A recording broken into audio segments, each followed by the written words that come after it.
warahmatullahi wabarakatuh. Nah, kali ini saya akan membahas sebuah materi yang saya akan jelaskan. Materinya yaitu materi peluang. Nah, pertama-tama kita harus mengetahui apa sih itu peluang. Jadi, peluang itu adalah angka atau besaran yang digunakan untuk mengekspresikan seberapa mungkin sesuatu itu terjadi. Kenapa kita butuh peluang? Nah, seperti kita tahu bahwa di dunia ini tidak ada yang tidak pasti. Dan salah satu contoh yang sering kita gunakan adalah seperti ramalan cuaca. Misalkan peluang besok hujan adalah 80%. Artinya apa? Artinya kita harus sedia payung sebelum hujan. Nah, intinya seperti itu ya. Jadi, peluang itu untuk mengukur seberapa mungkin sesuatu itu terjadi. Dan kita bisa membandingkannya dengan kejadian yang lain. Dan ini penting, dan ini sangat penting untuk kita bisa memprediksi atau mempersiapkan masa depan. Sekarang kita akan melihat bagaimana peluang itu dirumuskan secara matematis. Silahkan simak penjelasan dari saya. Untuk materi pertama, peluang dan peluang kejadian. Peluang suatu kejadian merupakan proporsi atau persentase kemungkinan terjadinya peristiwa itu dari seluruh peristiwa yang ada. PA sama dengan NA per NS. Jadi peluang dari kejadian A sama dengan banyaknya kejadian A dibagi dengan banyaknya anggota ruang sampel. PA kurang dari atau sama dengan 0 dan lebih dari atau sama dengan 1. Itu berarti peluang dari suatu kejadian mulai dengan angka 0 sampai dengan angka 1. Contoh, sebuah huruf dipilih secara acak dari huruf-huruf pada kata Jakarta.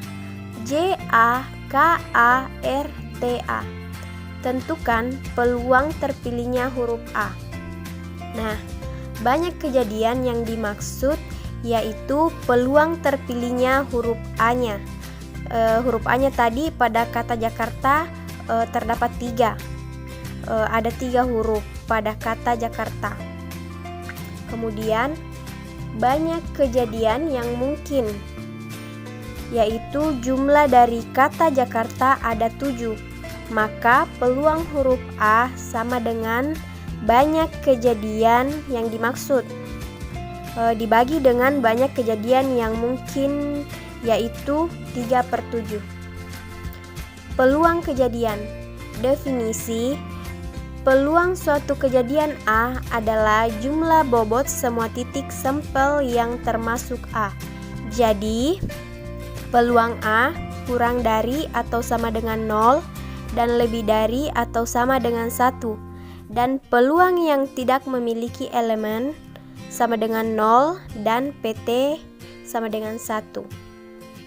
Contoh, sebuah mata uang dilantumkan 2 kali. Berapakah peluangnya bahwa paling sedikit muncul gambar sekali? Jawab, ruang sampel percobaan ini adalah T sama dengan ada gambar-gambar, gambar angka, kemudian angka gambar, kemudian angka-angka. Bila mata uang tersebut setangkup, maka tiap hasil mempunyai kemungkinan muncul yang sama. Karena itu, tiap titik sampel diberi bobot B, sehingga 4B sama dengan 1 atau B sama dengan 1/4. Kita balik ya. Bila A menyatakan kejadian bahwa paling sedikit 1 gambar muncul, maka A ada gambar-gambar, gambar angka, angka gambar.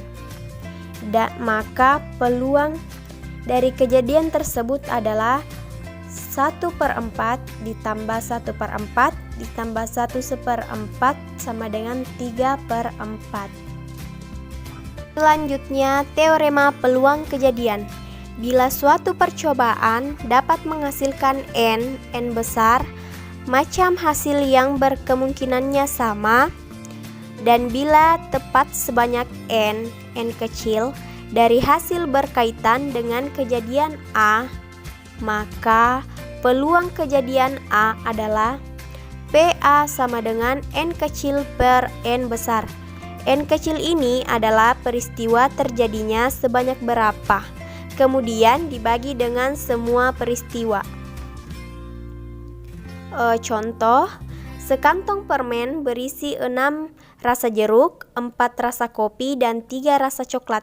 Jika seseorang mengambil 1 permen secara acak, maka carilah peluang mendapat A. 1 rasa jeruk, B. 1 rasa kopi atau coklat. Jawab. Misal J-nya itu jeruk, K-nya kopi, C-nya coklat, dan jumlah permen ada 13. Nah, jeruknya tadi ada 6, kopinya 4, coklatnya 3. Untuk menjawab yang A tadi, karena 6 dari 13 permen dengan rasa jeruknya ada 3, maka peluang kejadian J, 1 rasa jeruk terpilih secara acak. PJ sama dengan 6 per 13. Banyaknya permen jeruk dibagi dengan jumlah permen. Kemudian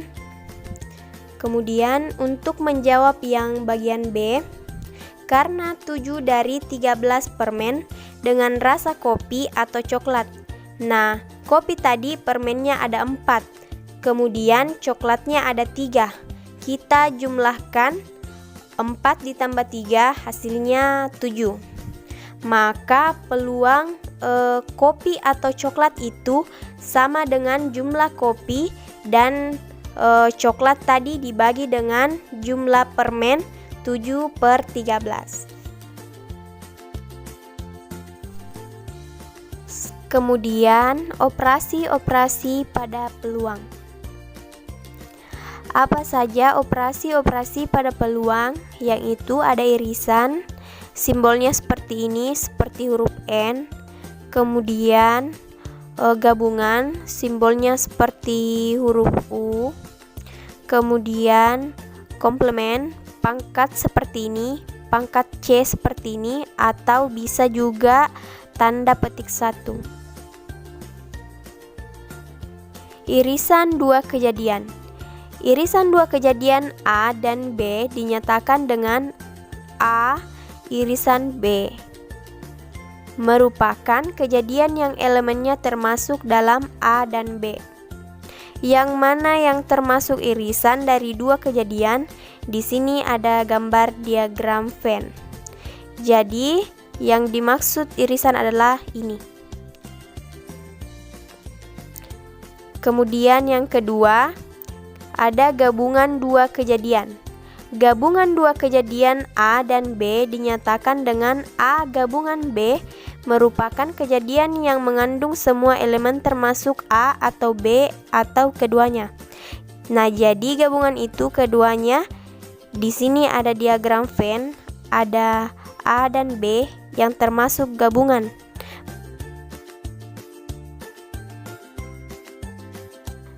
Kemudian kita masuk yang ketiga, komplement suatu kejadian. Komplement suatu kejadian A dinyatakan dengan A aksen atau A komplement adalah himpunan suatu elemen dalam S yang tidak termasuk A. Jadi yang bukan termasuk A yang ini, yang di luar dari lingkaran ini. Nah, untuk mempermudahkan kita memahami, kita masuk ke contoh. S sama dengan bilangan asli kurang dari 10. Kemudian A bilangan ganjil yang kurang dari 10. Kemudian B bilangan prima dimulai dari 2 sampai 10.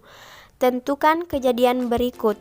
1. A irisan B, 2. A gabungan B, 3. A komplement, 4. B komplement. Nah, bilangan asli itu dimulai dari angka 1.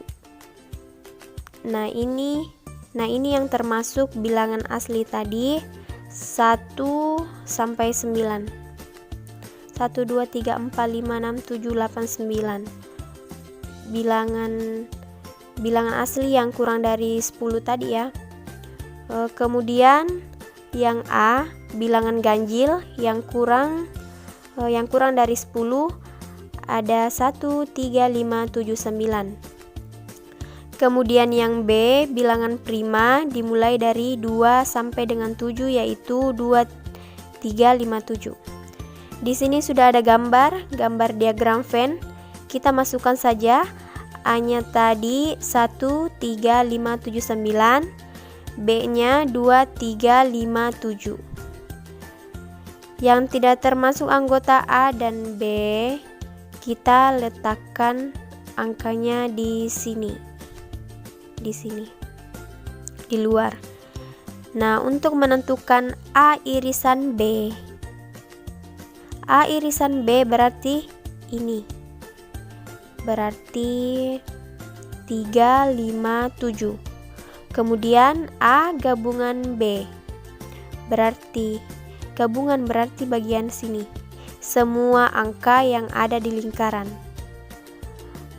yaitu 1, 2, 3, 5, 7, 9. Kemudian A komplement yang bukan anggota A berarti 2, 4, 5, 8. Kemudian B komplement. B komplement berarti bukan dari anggota B. 1, 4, 6, 8, 9. Materi selanjutnya yaitu aturan penjumlahan. Nah, aturan penjumlahan itu terdiri dari yang pertama, kejadian bersama. Digunakan dalam gabungan kejadian. Jika A dan B adalah dua kejadian sebarang, maka PA gabungan B sama dengan PA ditambah PB dikurang PA irisan B. Langsung ke contoh.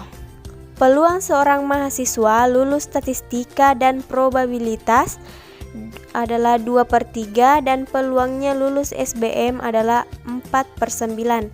Jika peluangnya lulus kedua mata kuliah 1/4, maka berapakah peluangnya lulus paling sedikit satu mata kuliah?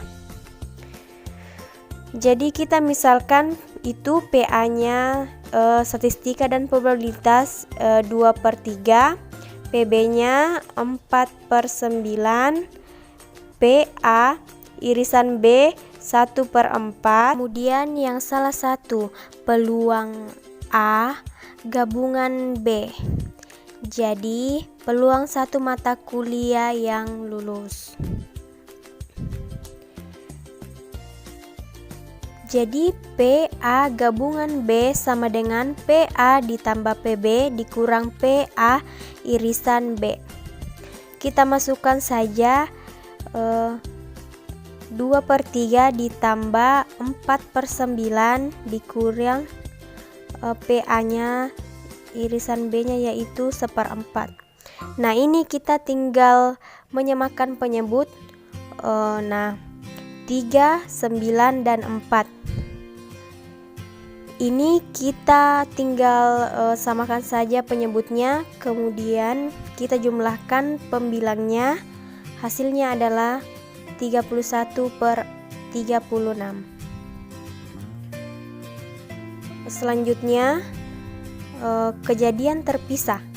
Jika A dan B adalah kejadian yang terpisah, maka PA gabungan B sama dengan PA ditambah PB.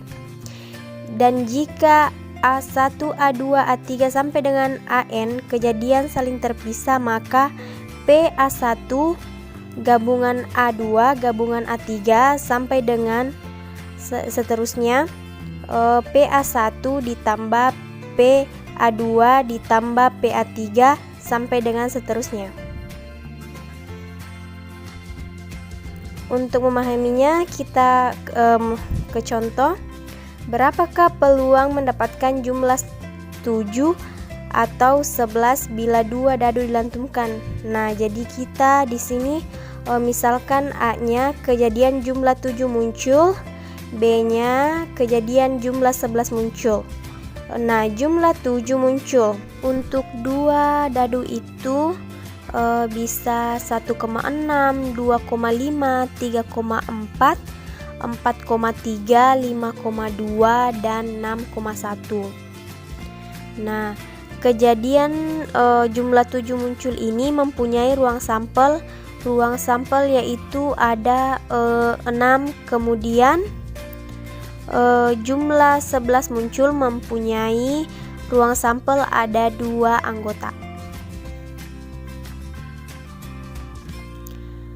Nah, untuk mengetahui ruang sampel pada dadu-dadu kita bisa membuat tabel seperti ini.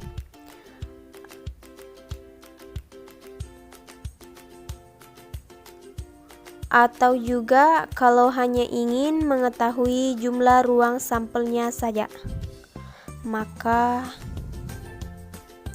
bukan yang ini. Anggota-anggotanya, anggota ruang sampelnya itu kalian tinggal masukkan saja. Dadu itu mempunyai 6 sisi, mempunyai 6 mata, ya kan? Kemudian 6 dikali 6 sama dengan 36.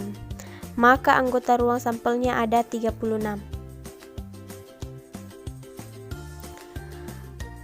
Karena semua titik berkemungkinan sama, maka PA sama dengan 6/36 sama dengan 1/6, kita sederhanakan. Kemudian PB sama dengan 2/36 sama dengan 1/18. Kejadian A dan B saling terpisah karena jumlah 7 atau 11 tidak mungkin terjadi pada lembaran yang sama, sehingga PA gabungan B sama dengan PA ditambah PB. Nah, jadi kita tinggal jumlahkan saja. PA-nya tadi 1/6, kemudian PB-nya 1/18. Atau supaya tidak susah untuk menyamakan penyebutnya, kita tinggal jumlahkan saja. Jadi 6 ditambah 2 hasilnya 8, ya kan? Penyebutnya sudah sama, 8/36 sama kita sederhanakan jadi 2/9. Untuk contoh kedua, jika peluang seseorang yang membeli mobil akan memilih warna hijau, putih, merah, atau biru, masing-masing 0,09 warna hijau, 0,15 untuk warna putih, merah 0,21 dan biru 0,23. Berapakah peluang seseorang membeli tertentu akan membeli mobil baru berwarna seperti salah satu dari warna tersebut tadi? Jadi kita misalkan H-nya warna mobil hijau, peluangnya itu 0,09, T-nya putih 0,15, merah, M-nya merah 0,21, B-nya biru 0,23. Keempat kejadian tersebut saling terpisah. Jadi probabilitas bahwa seseorang pembeli akan membeli mobil berwarna seperti salah satu dari warna tersebut adalah PH gabungan T gabungan M gabungan B sama dengan PH ditambah PT ditambah PM ditambah PB. Jadi kita tinggal jumlahkan semuanya. PH-nya tadi 0,09, putihnya 0,15, merahnya 0,21, PB-nya 0,23. Maka hasil penjumlahannya adalah 0,68. Yang ketiga, kejadian berlawanan. Jika A dan A elemen adalah kejadian saling berkomplemen, maka P, A komplement sama dengan 1 kurang PA. Untuk memudahkan kita memahaminya, kita masuk ke contoh. Jika peluang seorang montir mobil A akan memperbaiki 3,4,567 atau 8 lebih mobil pada setiap hari kerja masing-masing. Nah, untuk memperbaiki mobil jumlahnya 3 itu mempunyai peluang 0,12, untuk 4 0,19, untuk 5 0,28, untuk 6 0,24, untuk 7-nya 0,10, dan untuk 8 0,07. Berapakah peluang bahwa dia akan memperbaiki paling sedikit 5 mobil pada hari kerja berikutnya? Misalkan aksennya ini kejadian paling sedikit 5 mobilnya diperbaiki. Rumusnya tadi PE sama dengan 1 dikurang P komplement, di mana P komplement ini adalah jumlah mobil kurang dari 5 yang diperbaiki. Nah, untuk mengetahui P komplementnya, maka kita harus menjumlahkan terlebih dahulu mobil yang di bawah 5. Ada 3 dan 4. 3 mempunyai peluang 0,12, kemudian yang 4 0,19.